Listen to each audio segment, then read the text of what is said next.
This podcast contains descriptions of death and violence that some listeners may find upsetting. Hello, and welcome to the 6 o'clock knock, the true crime podcast presented by me, Simon Ford, and Major Crime Detective Jack Morrell. Hi, Jack. How you been? Hi, Simon. I'm much better, thank you. Better for getting out and about again, just like in the green bicycle case from the other week. Yeah, I think we set a new standard for socially distanced investigations with that one, didn't we? Yeah, so today we are in the heart of Sherwood Forest, the legendary home of Robin Hood, on the trail of an equally enigmatic outlaw. Yes, and thanks to the notorious British summer weather, we've taken shelter, not in a hollow tree, but in the historic Forest Lodge Hotel at Edwinstowe. Across the road from a 9th century church where tradition has it, Robin Hood married Maid Marian. Anyway, apart from a drop of locally brewed ale, what else brings us to Royal Sherwood, Simon? Well, I was coming to that. Today's case is a modern one from right here in Old Sherwood. In fact, I covered this story as a journalist and a news presenter with the BBC in Nottingham, and it's stuck with me ever since because, you know, I've been around a bit, but this is my old stamping ground. It's where I grew up. And it involves an IT expert, Neil Entwistle, from the nearby town of Worksop. He was found guilty in 2008 of shooting to death his wife, Rachel, and baby daughter, Lillian Rose, at their home in the United States. To be precise, Hopkinton, Massachusetts, a small town in the Boston commuter belt. Neil Entwistle was 28 and Rachel was 27. Little Lillian was just 9 months old. The killings in January 2006 were the subject of a transatlantic media frenzy, and we'll get into why shortly. But first, it's important to note that throughout the trial and his subsequent incarceration, Neil Entwistle and his family have protested his innocence. In fact, a couple of years ago, Neil Entwistle's father, Clifford, published a book called Neil's Story, Trial by Media. That's right, Simon, and I do recall the case, although it's not one I had any involvement in. So coming at it fresh for me, really, and it's one of 3 books you asked me to read before this meeting today. There was Heartless, the true story of Neil Entwistle and the brutal murder of his wife and child, and that was by a woman called Michelle R. McPhee. And there was a further book, Neil Entwistle's Day in Court, by Michael Wells Glueck. That's that one, yeah. Now, I ought to point out that the McPhee book was published right at the start of the trial in 2008. And Cliff Entwistle cites this as an example of what he calls trial by media. He alleges that coverage like this made a guilty verdict a foregone conclusion. And in the face of this media bombardment, he claims his son didn't stand a chance. And here is Cliff Entwistle as he speaks to reporters outside the court in 2008. We will continue to fight for our innocent son with the hope that one day justice will prevail and our little granddaughter Lily may rest in peace. OK then, those are our sources along with contemporary records and transcripts. Let's get into it and ask the difficult questions. Was Neil Entwistle a victim of trial by media? Was he the victim of a miscarriage of justice? If so, who killed his wife and daughter?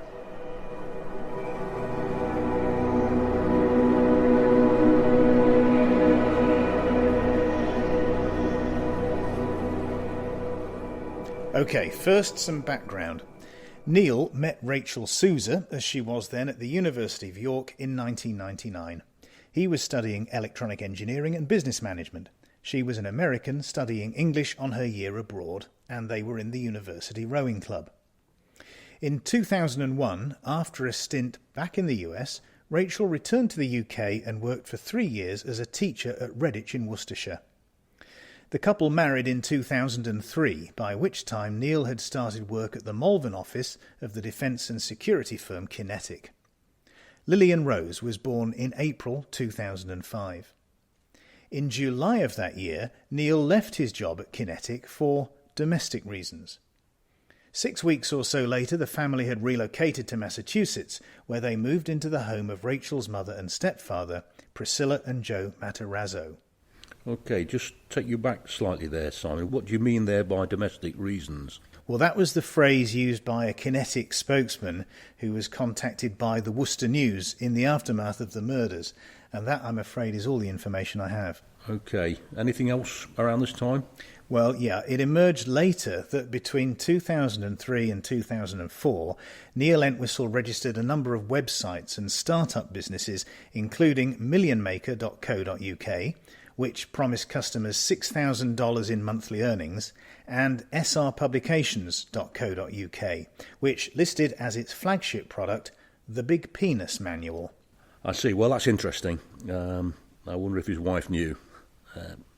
Now, that certainly shows there's another side to Neil Entwistle. It must be his secret life. Yeah, I think that's what you call it, isn't it? Neil spent 4 months living with his in-laws at their home in Carver, Massachusetts.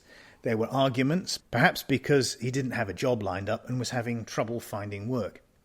Cliff Entwistle says in his book, Rachel shared with us that she was not settling in, that Lillian had stopped sleeping through the night, and that there were constant arguments between herself, Priscilla and Joseph.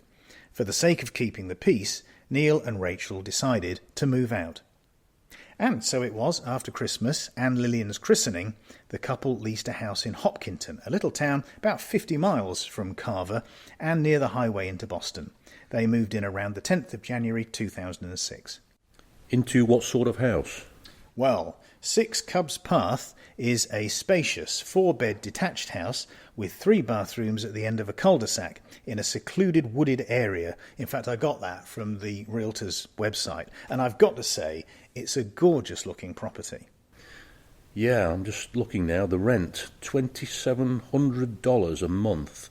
That's £2,500. Give or take a steak dinner, I suppose. So how would the Entwistles afford this kind of house, with neither of them working? Yeah, I don't know. Maybe they borrowed money from the Materazzos. Maybe they had savings. Maybe they'd sold somewhere in this country before they moved to the United States. Michelle R. McPhee says in Heartless that Neil claimed to be waiting for payments from the British government to clear. Well, if that's true, it would set the alarm bells ringing, wouldn't it? What we got here? An IT specialist who resigned from his job, sets up a dubious get-rich-quick scheme on some website, moves to the US without a job, then claims he's due a lot of money. I won't be buying a second-hand car off this guy.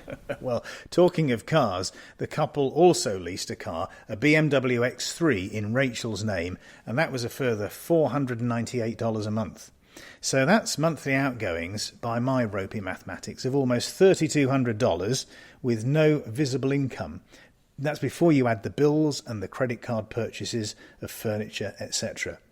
McPhee says the couple owed nearly $9,000 on credit cards, with Rachel's student loan repayments on top of that. And that is a lot of debt. So unless there really was a wad of cash coming Neil's way from Whitehall, Michelle R. McPhee says money never seemed to be an issue.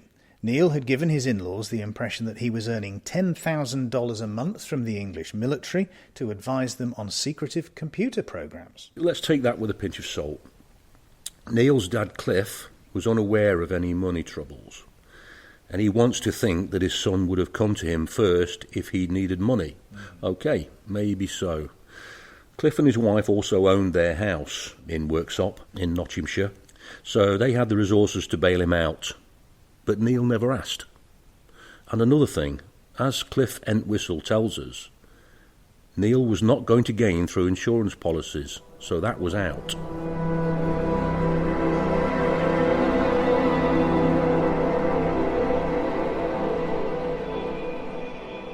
So, turning to the crime itself. Now, this was a particularly horrible double murder, which is in a large part what galvanised the media around it. Remember, the US is different with these kind of media stories.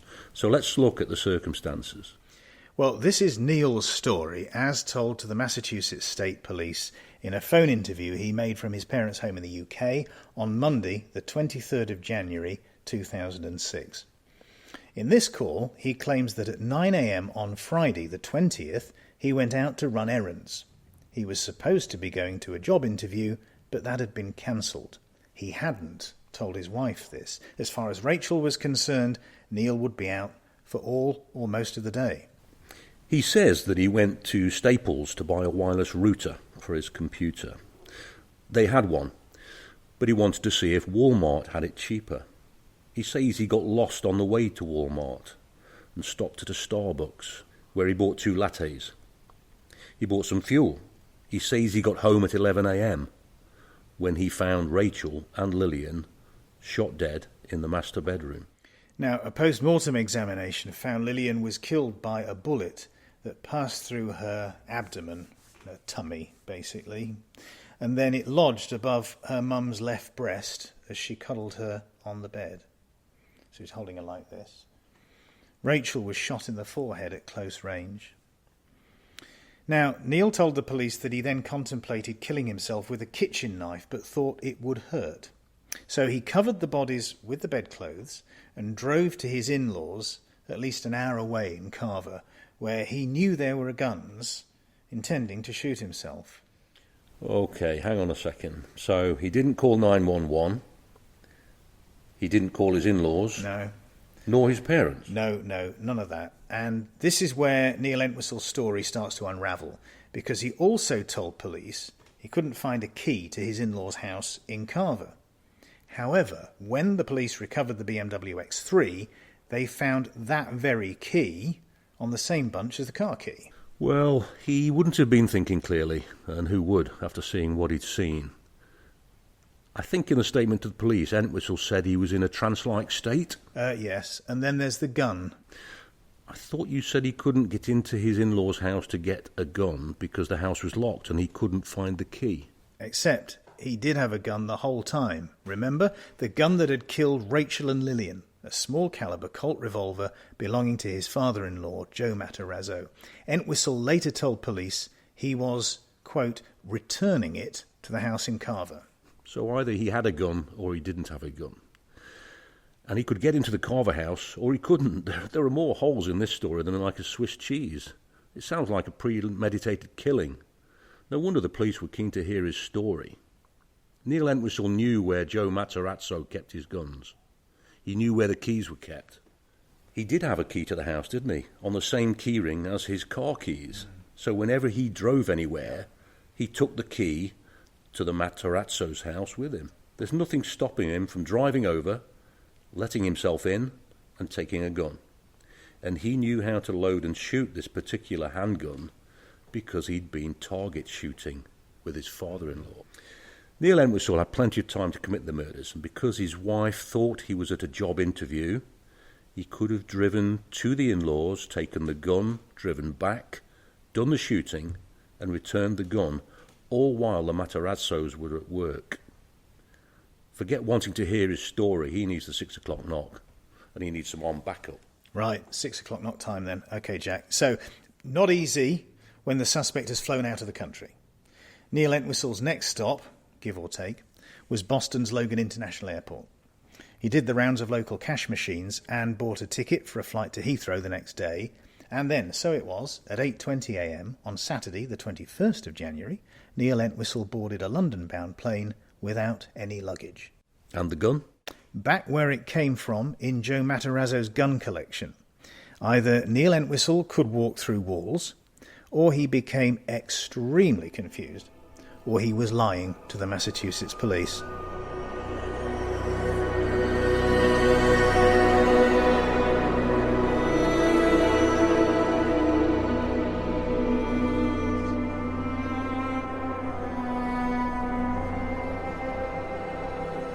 Okay, so the flight to Heathrow takes, 6.5 hours? Yeah, about that. Yeah, it's just after 3 p.m. Boston time, so that's 8 p.m. London time.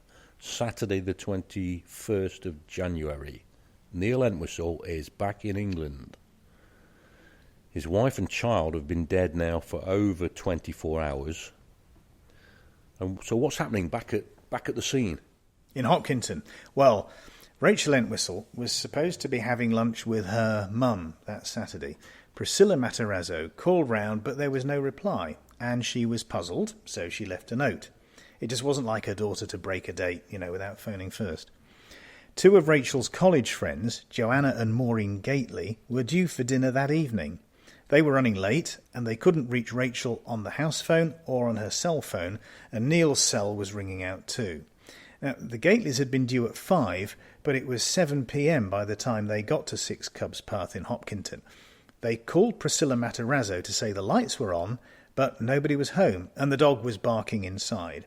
At that point, Mrs. Materazzo called the police and officers went to Cubs Path on a person check. They opened the door with a blockbuster card, went inside, looked around. They didn't go into the master bedroom, but they did note the bed was unmade with bedclothes and a comforter, that's kind of cross between a quilt and a bedspread, heaped on it. OK, so on this visit they didn't actually check the bed? No, not closely. In the kitchen, though, they found information about the BMW and ran a traffic check on that, but they didn't go into the master bedroom. However, having taken the dog for a short walk, Joanna and Maureen Gately were concerned enough to spend all night in their car on the driveway of 6 Cubs Path, waiting for their friends to come home. Which, of course, they never did. Now, this is Massachusetts, isn't it? Late January? Mm-hmm. Yeah. I guess it's pretty cold. It's very cold. Now, that's a couple of devoted friends there that Rachel had. All the time that they were outside concerned, Rachel and baby Lillian were lying dead, undiscovered inside the house. Yeah. And this brings us to the morning of Sunday, the 22nd of January. Joanna Gately wanted to let the dog out again. The women got the digital code to the garage door from a neighbour and let themselves in. It's gone lunchtime now, and there's still no sign of Rachel, Lillian or Neil. And just after 5 p.m, the two friends, plus Priscilla and Joe Matterazzo, walk into Hopkinton Police Station to file a missing persons report. The police are, by now, concerned for the family's safety. They go back to Cubs Path, in through the garage, and this time they find the bodies of Rachel and Lillian Entwistle. OK, so let's get back across the Atlantic again. What do we know about Neil Entwistle and his movements? This is Sunday the 22nd. He's back in England and he's had time to clear his head. Yeah, not much, actually. He hired a car after landing at Heathrow on Saturday evening, we know that much. Then he went off-grid for 36 hours. The Massachusetts police say that he put 800 miles on that hire car before pulling up outside his parents' home in Worksop on Monday the 23rd.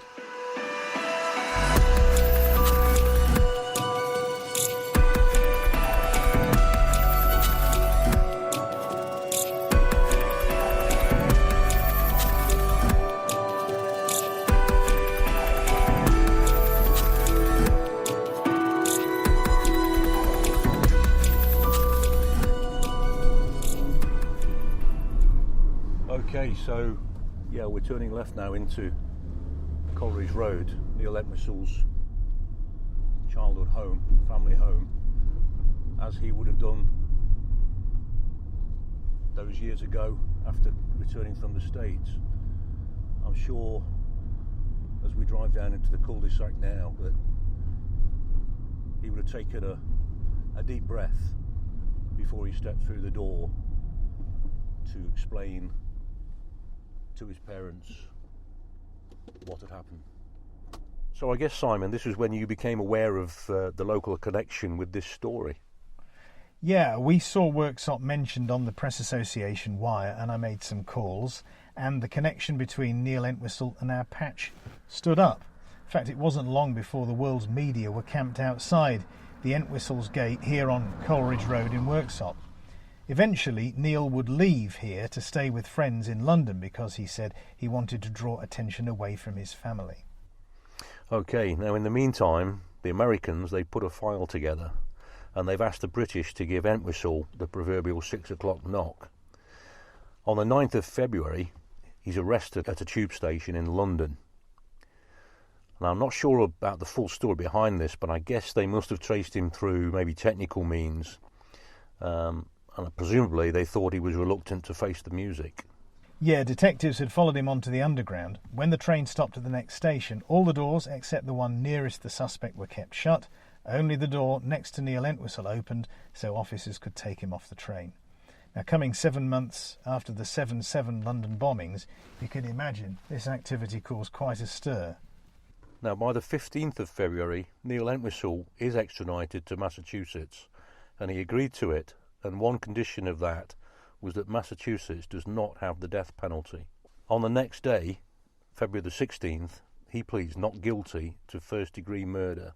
That is the premeditated murder of Rachel and Lillian Rose.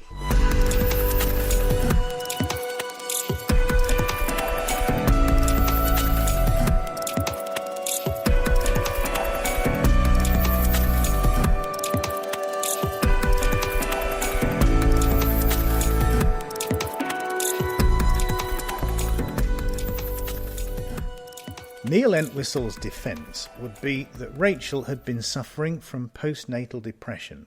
That was what drove her to kill their baby and then herself. But as we know, there has been blanket coverage of this case in the media. Neil Entwistle's flight back to England, his arrest, the extradition, and that dramatic first court appearance. So what evidence is there that he'd effectively been convicted by the court of public opinion before his case comes to trial? Well, in no small part, I suppose, because of the length of time it took to reach trial. Neil Entwistle spent, wait for it, 18 months on remand. During this time, there was unremitting coverage of the case. Coverage Cliff Entwistle says was detrimental to his son's right to a fair trial. There wasn't a talk show in the land that wasn't all over the story like a cheap suit. It was a go-to staple for the local news, what I call the if it bleeds, it leads brigade. Witnesses were on TV long before they gave evidence in court. In England, there was nothing stopping the tabloids republishing the American reportage in all of its lurid detail. This juggernaut was driven by one thing: money. The story boosted circulation figures, viewer ratings and advertising revenue. Bluntly, it was the gift that kept on giving. Now all this time, Neil's dad, Cliff, he claims that the prison put his son on suicide watch, that they kept him in a cage, 6 feet by 10 feet, with no hot food. The light was left on, according to Cliff Entwistle, day and night. Neil Entwistle was allowed out of his cell once a day for a shower, or to get some exercise. But even this didn't stop another inmate from beating him up. You know, if this was such an open and shut case, why spend so long bringing it to trial? Did the US authorities want to get a confession? Because they didn't. 18 months of this Guantanamo-style treatment and Neil Entwistle did not change his story, not one iota, let alone confess.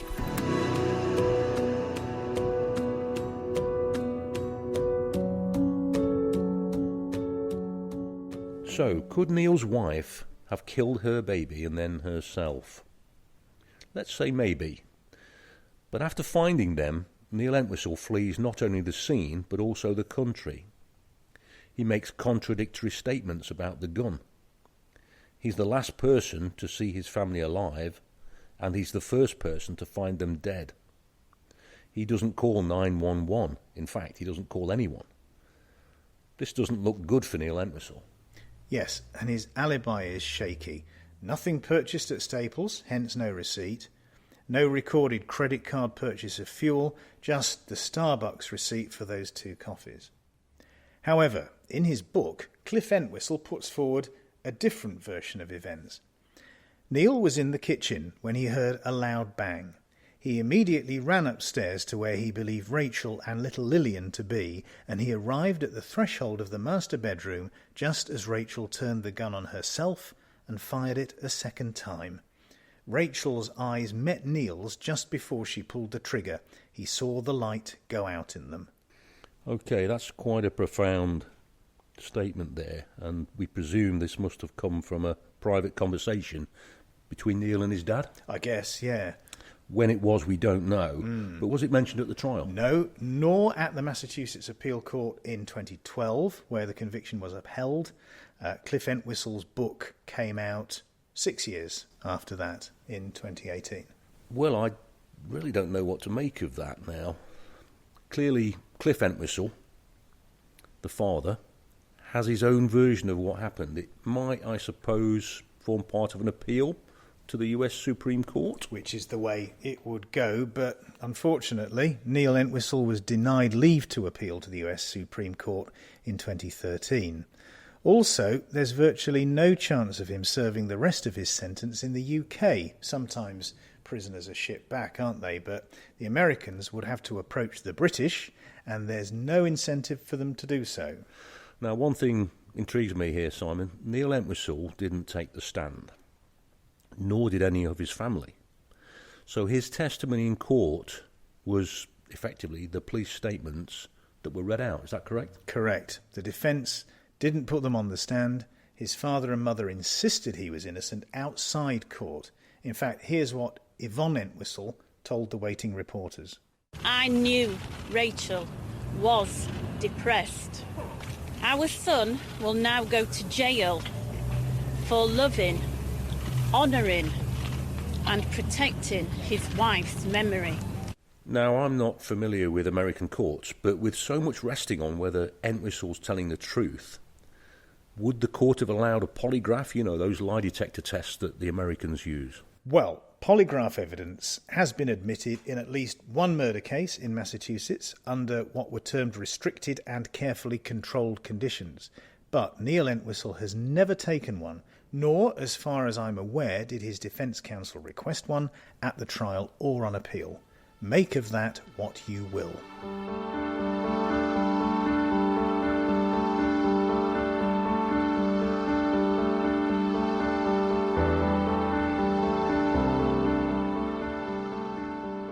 We've run ahead of ourselves. Let's go back to that trial in 2008. I can see that the prosecution homed in on Neil Entwistle's online activity, shall we say. Yeah, well, somebody logged into his laptop, accessed adultfriendfinder.com, oneonOneSex.com, and the Blonde Beauties escort service. Now, this user identified themselves as an Englishman living in the US seeking relationships with American ladies. He wanted to confirm that they were better in bed than women over the ocean. We both want the same thing, he wrote, so there is little point in dragging it out. The old romantic. At least one of these sites visited was by a user with admin rights to the laptop, giving Neil Entwistle's name and UK address. So this person, and it's got to be Neil, he's cheating on Rachel, or at least he's planning to. But does that make him a murderer? It takes a leap of faith, doesn't it, to make that connection? Except somebody logged into the same computer under the username Ent did, between the 16th and the 19th of January, search for the best way to kill someone and for knife in neck kill. This person also searched for quick suicide method. The assistant DA, Michael Fabry, said this was Entwistle planning murder. Ultimately, the jury believed him. They did, and the trial lasted for 12 days, at the end of which, after deliberating for a day and a half, the jury finds Neil Entwistle, unsurprisingly, guilty on all counts. Is the defendant guilty or not guilty? Guilty of murder in the first degree of Rachel Entwistle. Guilty of murder in the first degree of Lillian Entwistle. He's sentenced to life in prison without the possibility of parole. To be blunt, he'll die in jail.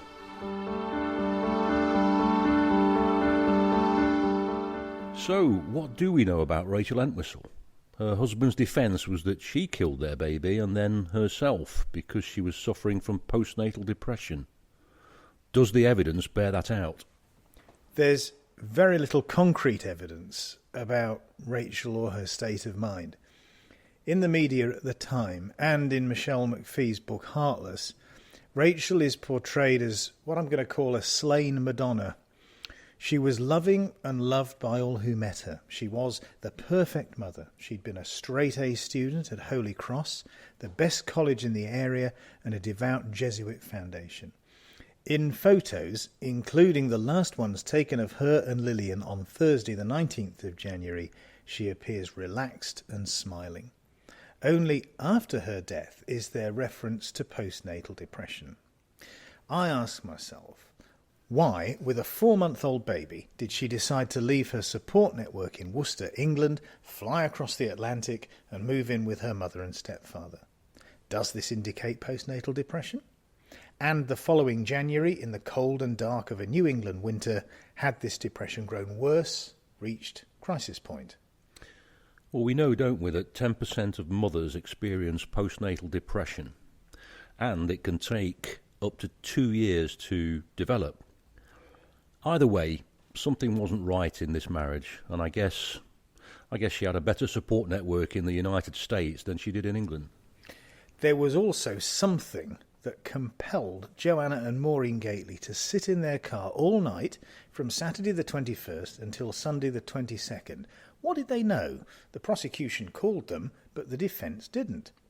Also, and this goes to the heart of Neil's defence, Rachel had access to her father's guns too.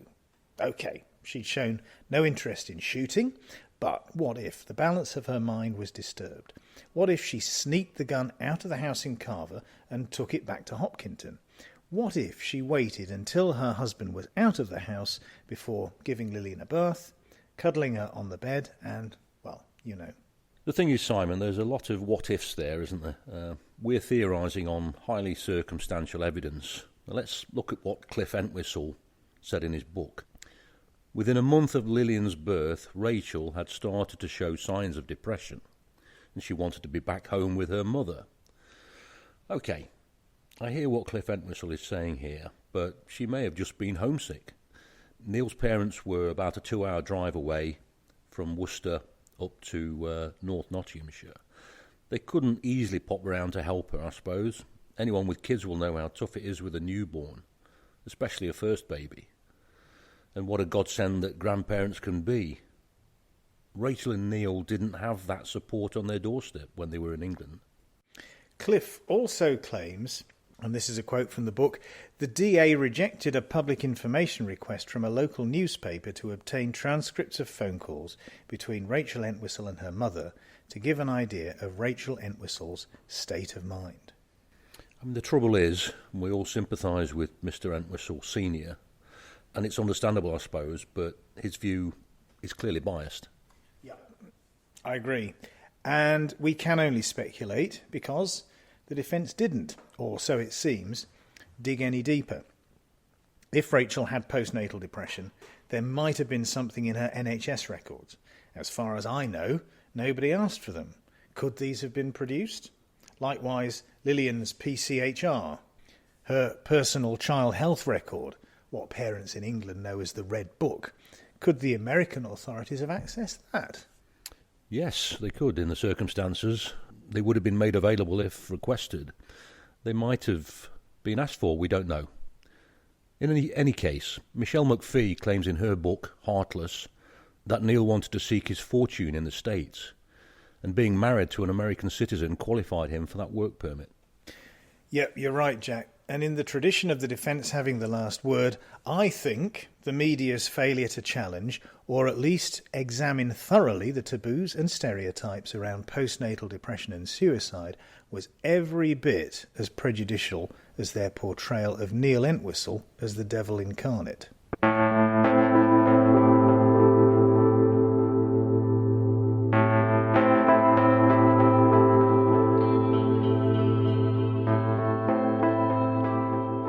Is there anything, I wonder, in the secret squirrel stuff that Michelle McPhee brings up in Heartless here? I mean, Entwistle was an IT expert. He'd worked for the defence and security contractor Kinetic in Malvern. Now, that was formerly the Royal Radar establishment.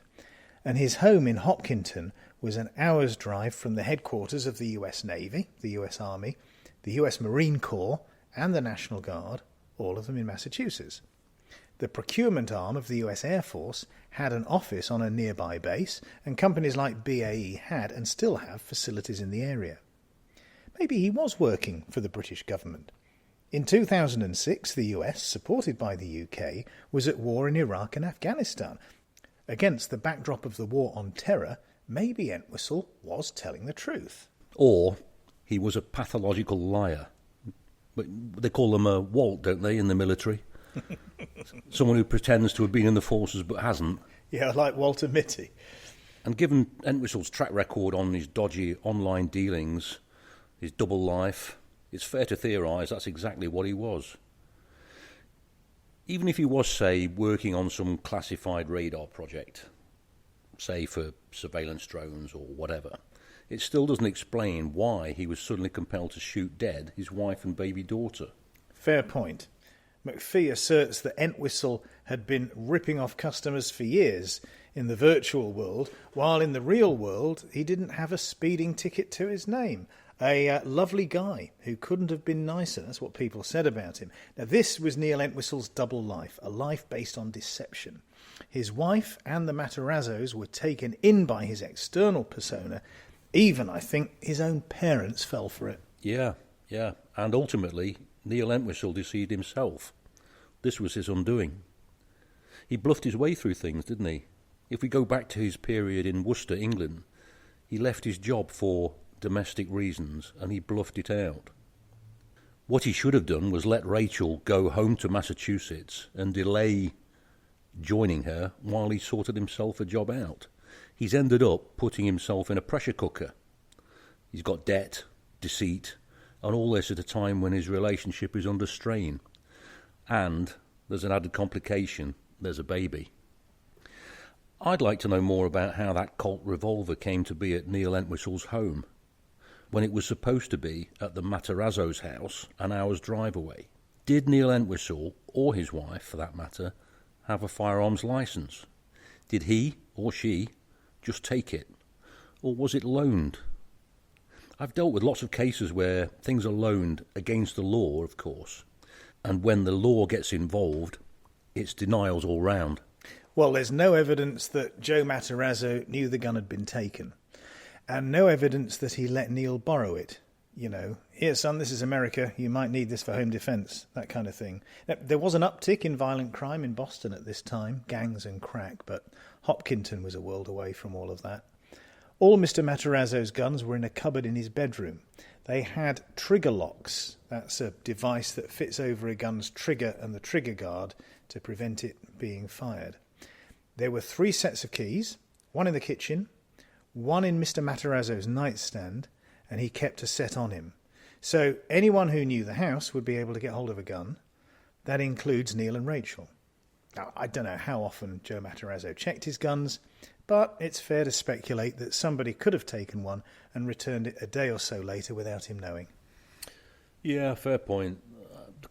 The question remains, though, did Rachel take the gun with the intention of killing herself and the baby, or did Neil take it with the intention of killing his family and then maybe taking his own life? Now, the police, they found Neil's DNA on the grips of that revolver. They only found Rachel and Lillian's DNA around the muzzle, resulting from the shooting. There was a fingerprint on the trigger, and that was Joe Materazzo's. But he and everyone else had alibis. And he'd fired that very pistol at the range on the Saturday the 21st, the day after the killings. The fingerprint just shows that he'd fired the gun most recently. So all this shows is that this was the gun that fired the fatal shots. We don't know who took it, when they took it, or crucially, who used it to shoot Rachel and Lillian. That's right. Neil Entwistle's defence tried to use this ambiguity to show reasonable doubt that Neil was the killer.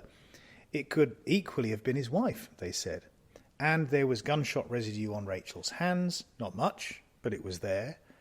They didn't find any in the BMW, and of course they didn't find any on Neil, because it would be almost 2 weeks before he was tested. Yeah, but he could have put the gun in a bag before getting into the car. He had more than enough time to destroy evidence that would incriminate him. Yeah, circumstantially, but are we sure that's actually what happened? Well, the jury was convinced, and the conviction was upheld 4 years later. So yes, beyond a reasonable doubt, that is exactly what happened. Neil Entwistle stole the gun, murdered his wife and child, and then put the gun back where he got it from. Now that is the very definition of premeditation. Let's loop back to that get-rich-quick scheme and the online porn that Neil Entwistle had dabbled in since, I think, 2002. Now, by Christmas 2005, SR Publications was selling software through eBay. Yeah, and racking up a bunch of disgruntled customers who hadn't got what they paid for. There was even some newspaper speculation at the time that somebody was out to get Neil Entwistle, maybe a mafia connection, that somebody took revenge by shooting his family, and they would have shot him too, except he wasn't there. Now, the back door was unlocked and the key code for the garage hadn't been changed. You remember that the neighbours knew it, and the house backs onto woodland and it's not far from the I-90 freeway. Could somebody who'd been ripped off had then found out where Entwistle lived and paid him a visit? Or maybe sent someone else to collect that debt? You mean, was there an unknown shooter or a hit? Well, if there was, they used a gun that came from Joe Materazzo's arsenal. There's no suggestion that Mr. Materazzo loaned or gifted the Colt revolver to his son-in-law or stepdaughter. Everyone who had access to those guns has a cast-iron alibi. Which means, as tempting as it is to speculate, we need to call out the unknown shooter theory as no more than tabloid fantasy. And I think we all know the kind of tabloids that we're talking about. Yeah, agreed. Now, suppose Rachel discovered her husband's secret life that we talked about. Cliff Entwistle tells us that the password to Neil's computer was Sally, and that was the name of the couple's dog. It was common knowledge. Rachel could have accessed Neil's profile and seen his browsing history, his emails, all the financial stuff. Maybe the bottom falls out of her world at this point. She can't face living, and she can't face her baby having a liar and a swindler for a father. So she sneaks a gun from her father's house, waits until she knows her husband will be out, and... Or she confronts her husband who commits murder rather than being exposed. Okay. Enough theorising. Look, Simon, are you aware of Occam's razor? If there are two explanations for something, the one that needs the fewest assumptions is usually correct. Yeah, or to put it another way, the more assumptions you must make, the more unlikely the explanation. You know, that was pretty much the prosecution's case. Neil Entwistle's defence was, things aren't always what they seem.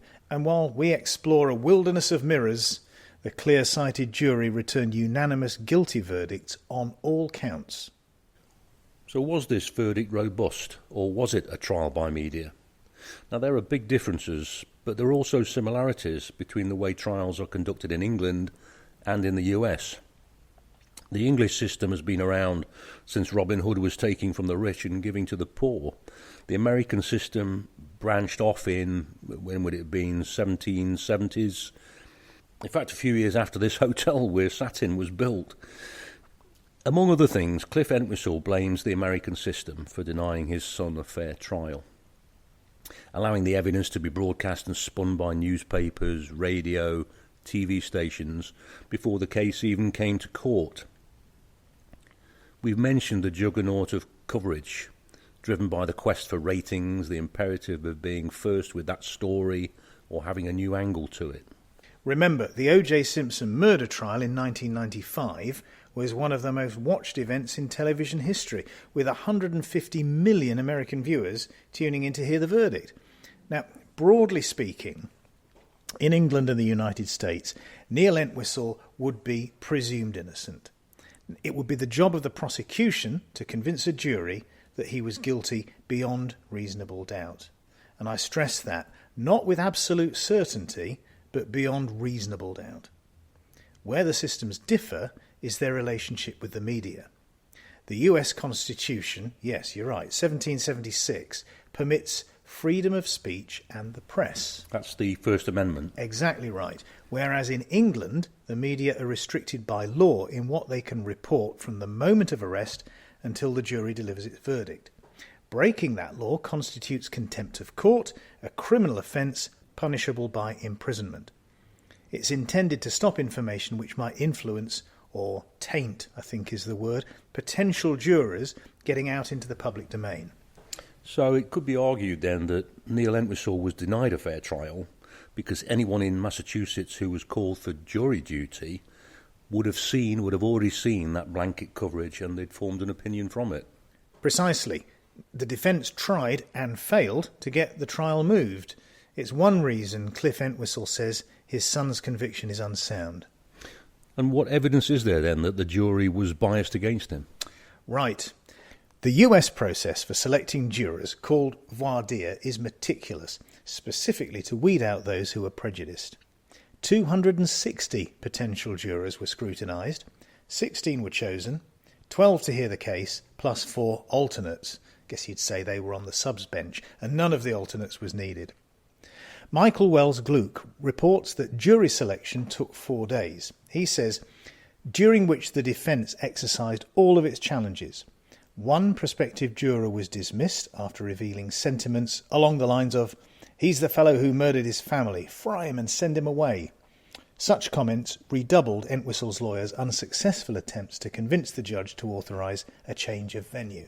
So the judge didn't change the venue, but she had shown zero tolerance for prospective jurors who showed prejudice.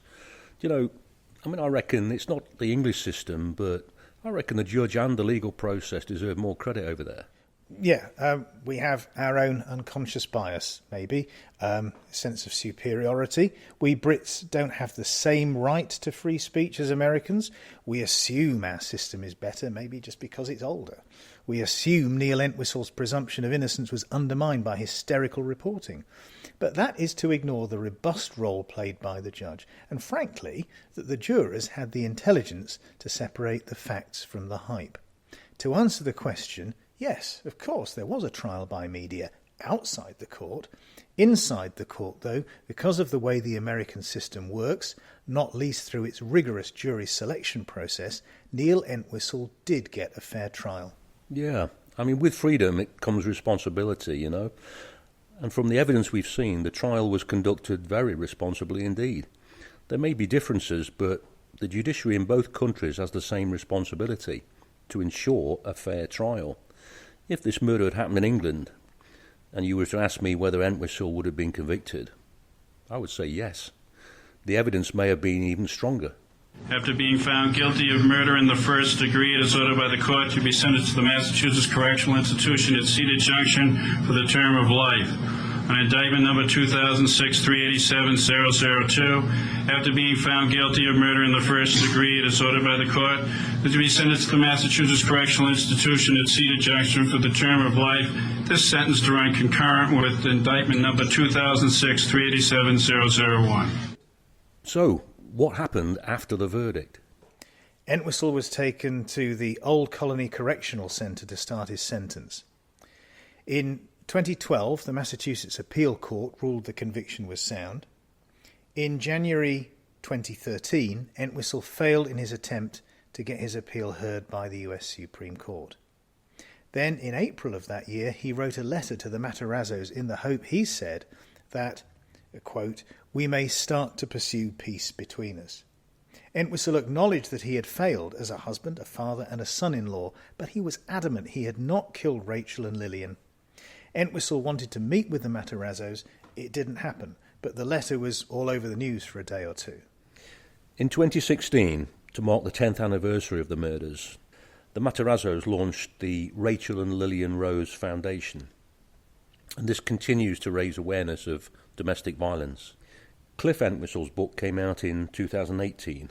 It got some coverage, but by then the case was criminal history, I suppose, and that's how we came to examine it.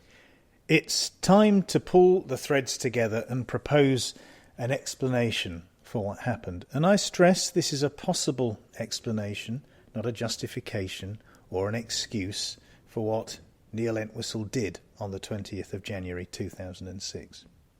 In 2010, the American National Institute of Justice published a paper called Men Who Murder Their Families, What the Research Tells Us.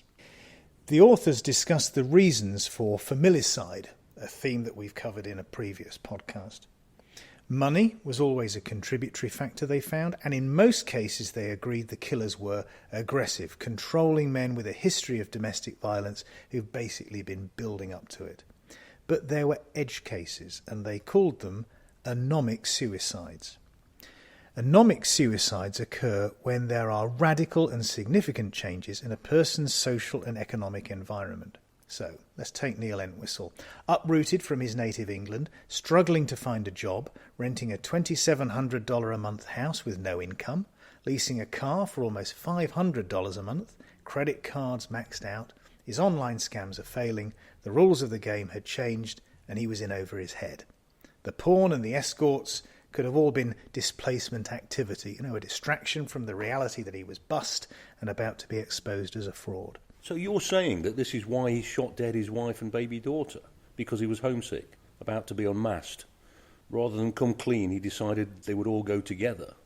But having shot Lillian and Rachel, then he couldn't go through with killing himself? Sure, maybe the strongest human instinct of all gripped him in that moment, the instinct for self-preservation. Or to put it another way, he bottled it. He described himself, I think, subsequently as a coward.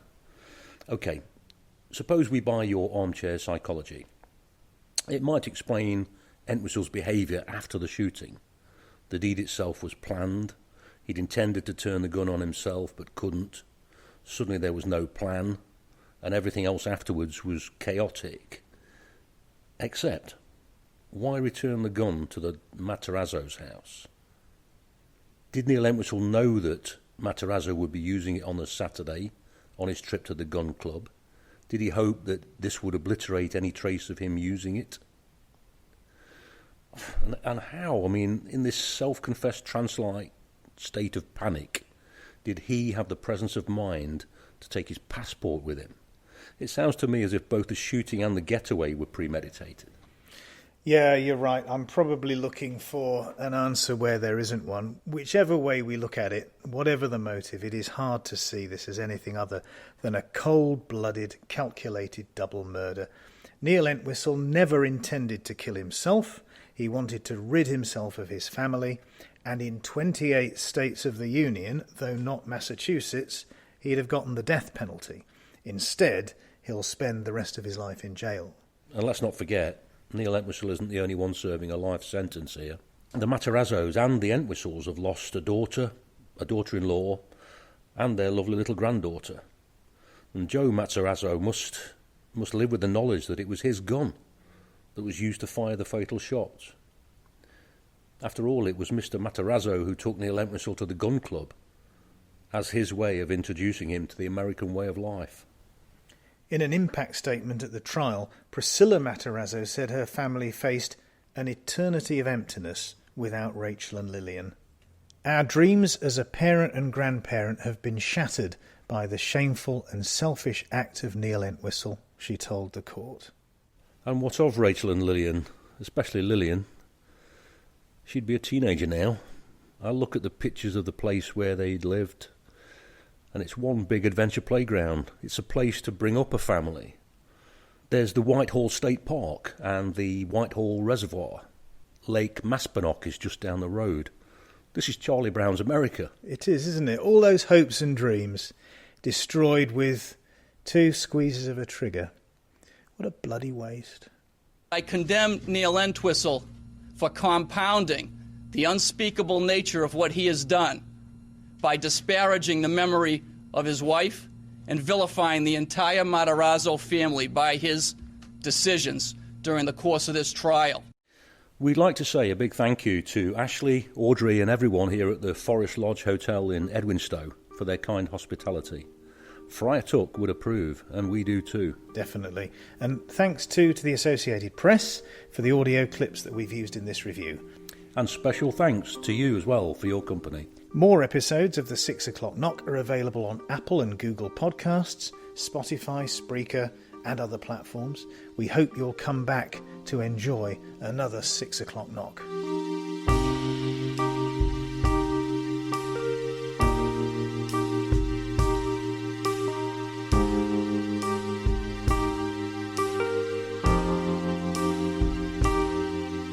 The 6 o'clock knock is presented by Simon Ford and Jack Morrell and produced by Paul Bradshaw and is available on every major listening app. Please help us spread the word by giving us a 5-star review and telling your friends to subscribe.